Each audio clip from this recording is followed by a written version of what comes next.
PPP నిన్న చంద్రబాబు నాయుడు మనం మాట్లాడాం కదా, ఆయన శ్వేతపత్రం అని ఇచ్చారు. శ్వేతపత్రంలో ఆయన చాలా బల్లగుద్ది చెప్పింది ఏంటంటే పీపీపీ మోడల్ చాలా అద్భుతంగా పనిచేసింది, పీపీపీనే ఆంధ్రప్రదేశ్ను రక్షిస్తుంది, 11 లక్షల కోట్ల పెట్టుబడులకు రంగం సిద్ధమైంది, ఇవన్నీ చెప్పారు ఆయన. నిజానికి పీపీపీ అంత అద్భుతమైన దీనిగా ఉందని ఏమీ భావించట్లేదు. దానికి ఒక ఉదాహరణ మీరు చెప్పిన అగనంపూడి కూడా. అగనంపూడి అన్నది విశాఖ ఉక్కు ఫ్యాక్టరీ కూడా బహుశా సమీపంలోనే ఉంటుంది కదా. అవును, చాలా విలువైనటువంటి భూములు ఇవన్నీ. ఆ స్టోరీ వచ్చాక మనమే చర్చించాము. రైతులు నిన్న ఆ భూముల్లోకి వెళ్ళారు. మేము 1200కు 12,000కి ఇచ్చామండి భూములు, ఇప్పుడు 1000 కోట్ల విలువైనాయి, మీరేమి కట్టలేదు, ఇక్కడ ఫ్యాక్టరీ కడతామని మా భూములు తీసుకున్నారు, మీరేం కట్టలేదు, మరి మా భూములు మాకు ఇవ్వండి, మేమేమి డబ్బులు అడగట్లేదు కదా, మా భూములు మాకు ఇవ్వండి. అది రూలు, భూసేకరణ చట్టంలో అతి ముఖ్యమైనది. ఎందుకోసం మీరు తీసుకున్నారో అది మీరు చేయకపోతే అది ఎవరికి ఇచ్చారో వాళ్ళకి తిరిగి ఇచ్చేయాలి. ఇప్పుడు దాని విలువ పెరిగింది కాబట్టి మీకు ఇవ్వము, ఇది చాలా అన్యాయం కదా. సో ఈ విషయం మీద కానీ అలాగే పీపీపీ నమూనా దాని మీద కూడా నిన్న సిపిఎం శ్రీనివాసరావు చాలా వివరంగా మాట్లాడారు.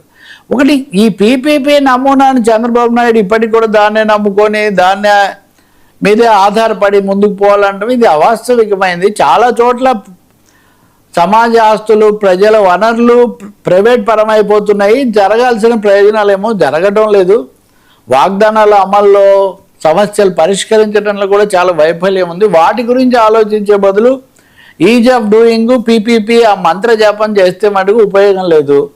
కూటమి కూడా మొన్న బీహార్ లాంటి చోట కూడా దెబ్బతిన్న పరిస్థితి అది, కూటమి అంటే ఎన్డీఏ. బట్ దీని నుంచి కూడా తెలుసుకోవాల్సిన అవసరం ఉంటుంది. కొద్దిగా ఈ ఏకపక్ష పీపీపీ నుంచి మారాలి అని ఆ పార్టీ గట్టిగా చెప్తుంది. లేకపోతే ఇక్కడ కూడా బొద్దింకల ఉద్యమాలు రావచ్చు,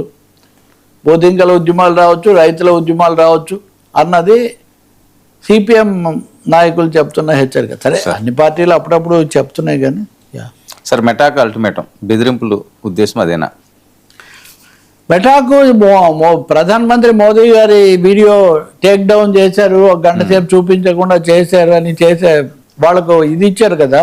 అలాగే సభా సంఘం, పార్లమెంటరీ సభా సంఘం కూడా ఒక హెచ్చరిక చేసింది.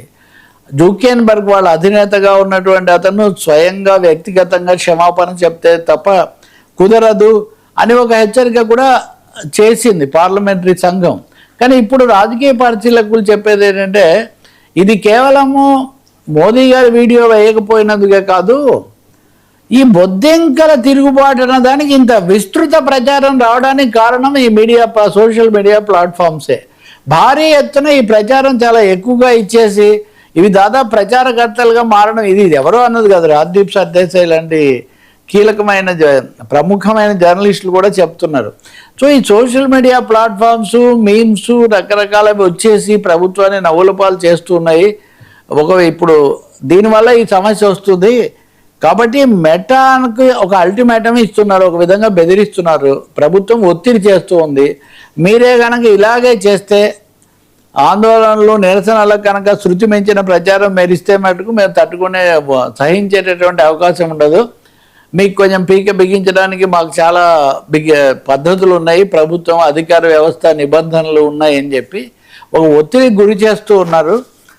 దానికి వాళ్ళు కూడా ఆలోచిస్తున్నారు ఎట్లా మనం ఎలా కొనసాగాలి అన్నది.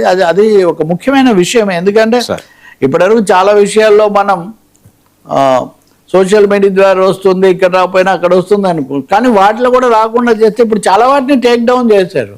ఇప్పుడు నిరసన మీద పెట్టినవి కూడా టేక్ డౌన్ చేశారు.